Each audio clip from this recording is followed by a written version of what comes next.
Мен Бөкенбайұлы Маңғыстау облысы, Маңғыстау ауданы, Шебір ауылындағы Қаратөбе орта мектебінің 2-ші Б сынып оқушысымын.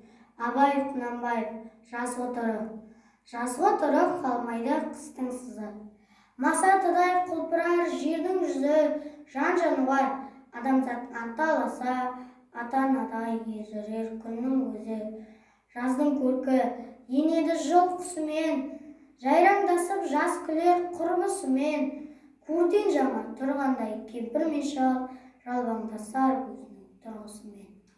Қырдағы ел, ойдағы елмен араласып, күлімдесіп, көрісіп, құшақтасып, шаруа қуған жастардың мойны босап, сырласып, мұқым басып, түйе боздап, қой қоздап, қорада шу, көбелек пен құстар да сайда ду-ду, гүл мен ағаш майысып қарағанда, сыбдыр қағып, бұлаңдап ағады су, көл жағалайды, мамырлап қу менен қаз, жұмыртқа іздеп жүгіріп балалар мәз, ұшқыр атпен сырлатып тастағанда, жыр етіп ілінер көктал бас.